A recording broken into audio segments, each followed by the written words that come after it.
Okay, I wanted to talk to you today about a big subject in our society these days. At least I think that I can interpret a lot of that goes on where people are actually preoccupied by this, and this is offended. So many people. You, me, everyone seems to be offended by something or someone. Are we an offended-based society, or are we totally preoccupied with being offended or not offending or making sure that we're not offended? It seems to be really big on college campuses, safe places and microaggressions, and basically in my mind, it boils down to people just being offended and not wanting to be offended. But you know what? You come down the birth canal, that's an offense. That's an offense to you and to the mother. You come out screaming. That's pretty offensive. Well, maybe not, but you get the picture. We're really preoccupied, I think, by being offended, by offending others, because it's such a buzzword. It's such a big deal. Is our purpose? I ask you this question: is your purpose to be offense-free? Is our society, is our purpose to be offensive-free, where there's no offenses, nobody's ever offended? If you think about it, if you listen to the news, if you listen to political correctness, isn't political correctness pretty much all about not offending anyone?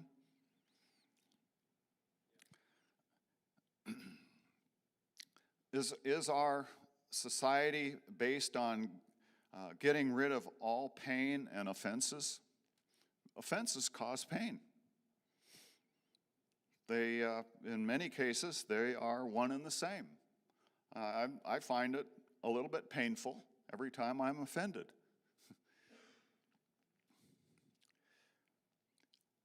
If we do get rid of all offenses, and in that sense, pain, it's a problem. It's a problem. If you're not allowed to offend anyone, then anything goes. Anything goes. You can't come against anyone for anything. So anything goes. Is that happening in our society? You answer that. I'll answer for myself. Yeah. Yeah, anything goes. It's because you can't offend anybody. If you do, you're a bigot or a racist or a Nazi or you name it. a phobe, any kind of phobe, homophobe, churchophobe. You invent the name. Being sick is the body being offended. If your body, and that causes pain. When you're sick, you're usually in some kind of pain, and that's the body fighting off the offense of a sickness. Well, you need to do the same thing. The same thing needs to happen spiritually and physically when you're offended. You need to fight it off. You need to get rid of the offense, not be offended.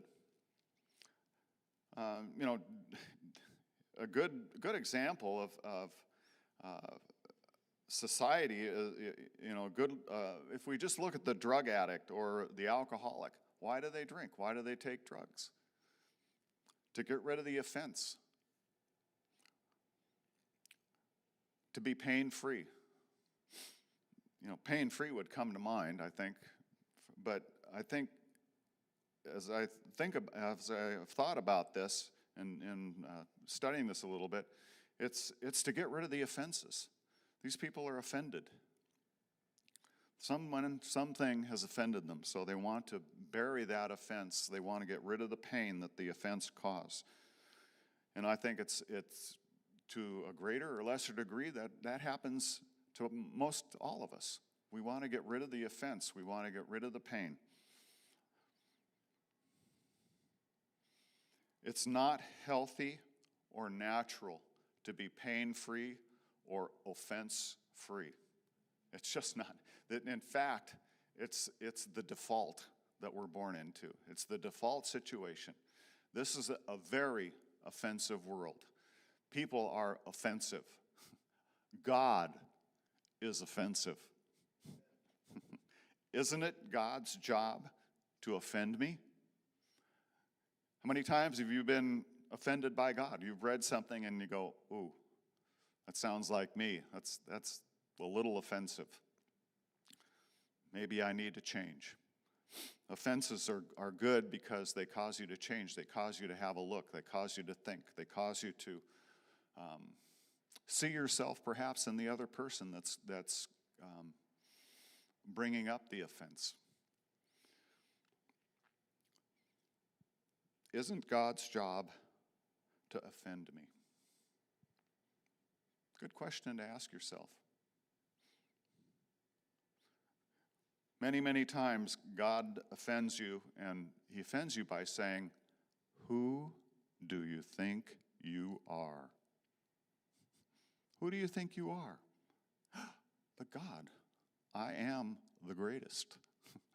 I am Mike Hagoski. I can do no wrong. Well, maybe a little over the top, but you get the drift. You understand what I'm talking about. People look at you when you start to talk many times, and they say the same thing God says. Who do you think you are? What are you going on about? You need to be offended. God opposes the proud and those who offer a pain-free or offense-free life. God opposes those people. You need to be offended. We are such a prideful people, and God knows it. He says so in the Bible over and over again. One of Pastor Rob's favorite saying is that your pride, God doesn't want to, what is he, sorry. Anyway, he says, he doesn't want to hurt your pride. That's right. My pride's been hurt. He doesn't want to hurt your pride. He wants to kill it. He wants to kill it. We are such prideful people. And because we are prideful, we are easily offended. That's the base of offenses. Because you're prideful. If you weren't prideful, it'd be hard to offend you. Right? It seems man's job is to feed your pride, or to feed our pride, feed my pride. It's man's job. It seems like every commercial, I don't know, so much in our society wants to feed our pride, wants us to view ourselves as being really great, good people. And pride's almost, since Muhammad Ali came in my lifetime, that was kind of seemed like the turning point. Maybe some of you don't even know who Muhammad Ali was, but he was a boxer, and he was one of the first people to just blatantly say, "I am the greatest." He would tell everyone, "I am the greatest." Very prideful man. God got a hold of him and knocked him off his high horse. If you want to read about Muhammad Ali, be my guest. It's a good story. Where am I? Okay, we are such prideful people, and because we're prideful, we are easily offended. It seems man's job is to feed our pride. Think about it. We worship and make people famous. Feed their pride. We feed the pride of powerful people. Tell them how great they are. We feed the pride of wealthy people because we strive to be like them. We feed the pride of beautiful people, beautiful women especially. Feed their pride. We feed the pride of knowledge, how great and wonderful people are that know so much. It's not, just a little side note, it's not wisdom that we worship. It's not wisdom that makes us prideful. Because there is no pride in true wisdom. We worship the new. People that invent and bring to us new things, we feed their pride. You know, wow, isn't that just the great? Aren't you great for inventing this? You know, the latest and the greatest. Well, you know, and the list could go on. Basically, we can say to people who offend us, maybe a good comeback to some of them sometimes is, I'm offended that you're offended. What are you going to do with that? I'm offended because you're offended. You know, we need to be offended. Or, yeah, just say, wow, I needed that. Thanks for offending me. You're right. Those that have much never forget that they are the exception and not the rule. All these people that have much, that are full of pride, and the much has made them prideful, they need to be offended. And all too often they're not. They're put on a pedestal and they're above being offended. Allow yourself to be offended, and God will remove the offense. There's a great scripture here, and it was used recently in one of the sermons, but it's Shimei curses David when David is leaving Jerusalem because Absalom, his son, is taking over the throne. It says, let's see. So as King David approached, this is 2 Samuel 16, 5 through 14. As King David approached Bahurim, a man of the same clan as Saul's family came out from there. His name was Shimei, son of Gera, and he cursed as he came out. He pelted David and all the king's officials with stones, though all the troops in the special guard were on David's right and left. As he cursed, Shimei said, get out, you man of blood, you scoundrel. The Lord has repaid you for all the blood you shed on the house of Saul, in whose place you have reigned. The Lord has handed the kingdom over to your son Absalom. You have come to ruin because you are a man of blood. Then Abishai, son of Zeruiah, said to the king, why should this dead dog curse my lord the king? Let me go over and cut off his head. But the king said, what do you and I have in common, you sons of Zeruiah? If he is cursing because the Lord said to him, curse David, who can ask, why do you do this? David then said to Abishai and all his officials, my son, who is my own flesh, is trying to take my life. How much more than this Benjamite? Leave him alone. Let him curse, for the Lord has told him. It may be that the Lord will see my distress and repay me with good for the cursing I am receiving today. Take note of that. It may be that the Lord will see my distress and repay me with good for the offense that I am receiving today. So David and his men continued along the road while Shimei was going along the hillside opposite him, cursing as he went and throwing stones on him and showering with dirt. The king and all the people with him arrived at their destination exhausted, and there he refreshed himself.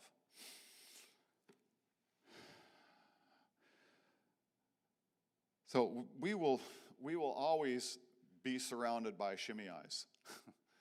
There's every day we run into Shimei, somebody who offends us, somebody who wants to point out all our faults, all the things that we've done wrong, all the things that we're doing wrong.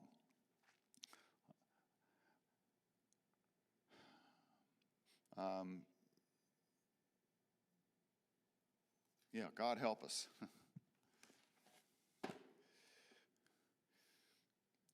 So stand up to these people. Stand up and know, as David realized, maybe this is from God. Maybe he's trying to help me. Maybe this offense is something I need to hear. Maybe I'm getting a little prideful. Maybe I need to hear about this. Maybe I need to hear this about myself. So don't dismiss offenses. Was Jesus ever offended?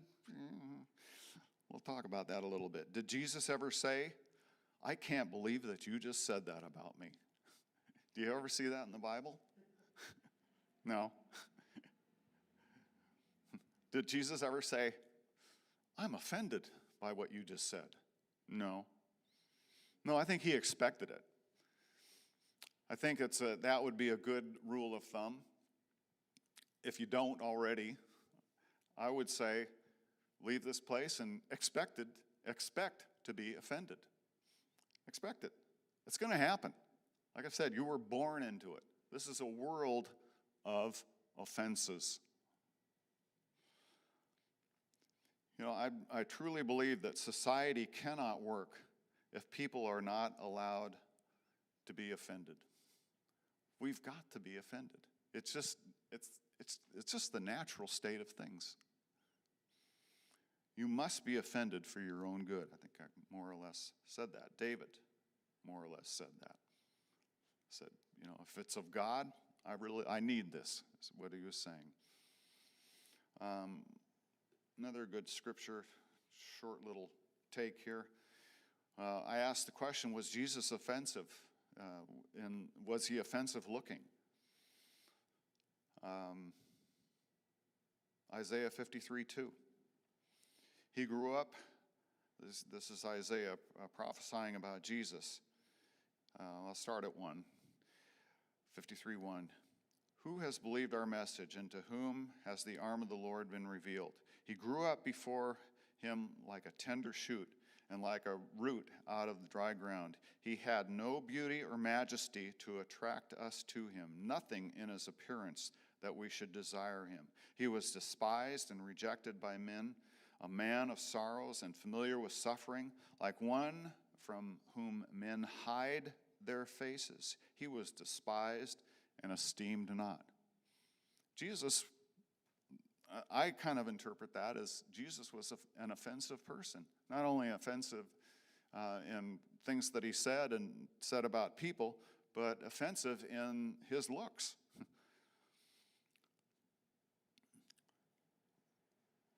Point being, what saves us might look offensive. You being offended might save you, might save your life, might save you from hell.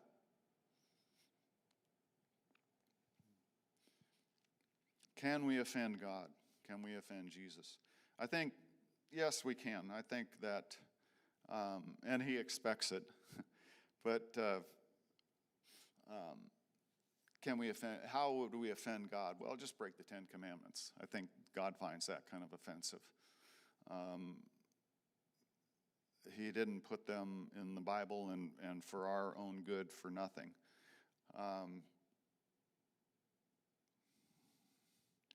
If we offend God, we offend ourselves.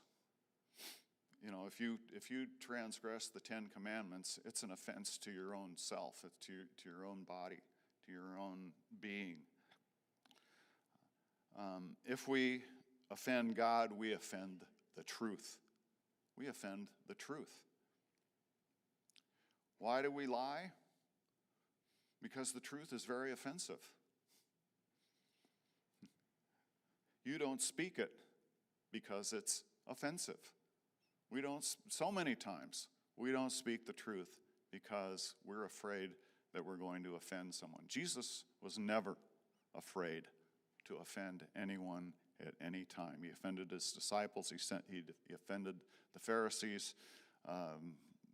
So many